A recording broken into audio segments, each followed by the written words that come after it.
अस्सलाम वालेकुम। उम्मीद करती हूँ कि आप लोग सब खैरियत से होंगे। मेरा नाम डॉक्टर मोमना है।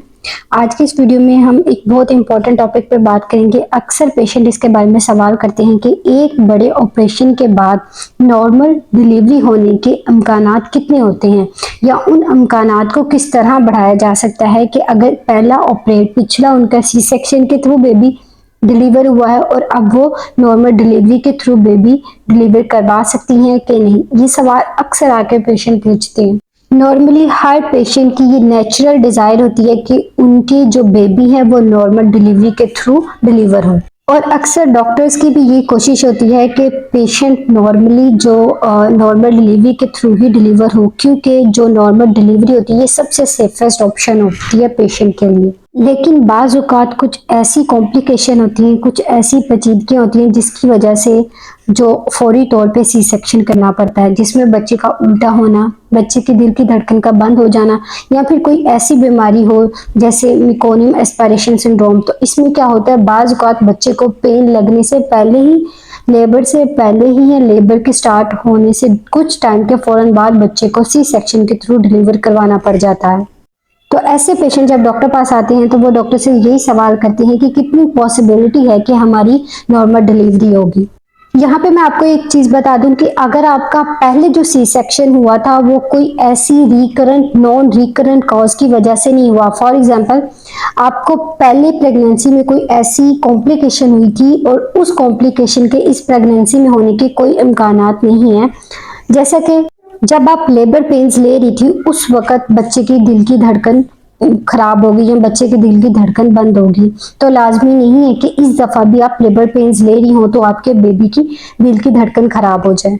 या फिर अगर पिछली प्रेगनेंसी में ड्यूरिंग लेबर बच्चे ने मेकोनियम पास कर दिया था, या फिर बच्चा उल्टा था, या कोई ऐसी वजूहात जिसकी वजह से प्रेगनेंसी पिछले प्रेगनेंसी में सी सेक्शन की तरफ जाना पड़ा था और अब उन वजूहात के इस प्रेगनेंसी में होने के इम्कानात बहुत कम है, तो ऐसे केस में वो पेशेंट का नॉर्मल डिलीवरी होने के जो चांसेस होते हैं, पॉसिबिलिटी होती है, वो ज़्यादा होती है।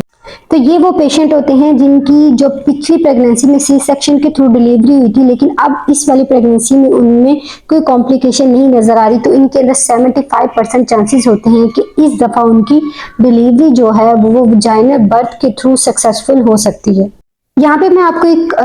इंटरेस्टिंग सी चीज बताती हूँ कि अगर आपकी फर्स्ट डिलीवरी नॉर्मल डिलीवरी हुई थी, लेकिन सेकंड बेबी की दफा सेकंड प्रेगनेंसी में आपको कोई ऐसी कॉम्प्लिकेशन हो गई थी जिसकी वजह से आपका सी सेक्शन करना पड़ा था। अब जब थर्ड टाइम आपने कंसीव किया है तो इस टाइम भी आपकी जो वजाइनल बर्थ यानी नॉर्मल डिलीवरी होने के जो चांसेस होते हैं, नॉर्मल डिलीवरी की जो इम्कानात होते हैं, वो काफी हद तक बढ़ सकते हैं।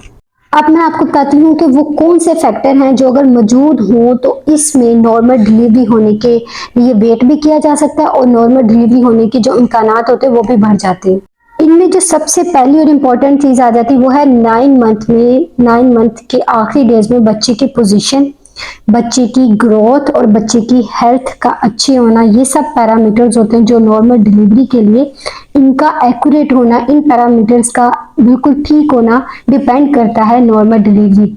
होगी कि नहीं। लेकिन अगर इनमें से कोई एक पैरामीटर भी खराब हो या फिर पहले आपका सी सेक्शन हुआ हो तो इसमें से ये पॉसिबिलिटी होती है, ये चीज़ें हमें ये चीज़ बताती हैं इन फैक्टर्स की वजह से जो नॉर्मल डिलीवरी होने की, वजाइनल बर्थ होने के जो चांसेस होते हैं, जो वजाइनल बर्थ की पॉसिबिलिटीज होती हैं वो कम हो जाती है।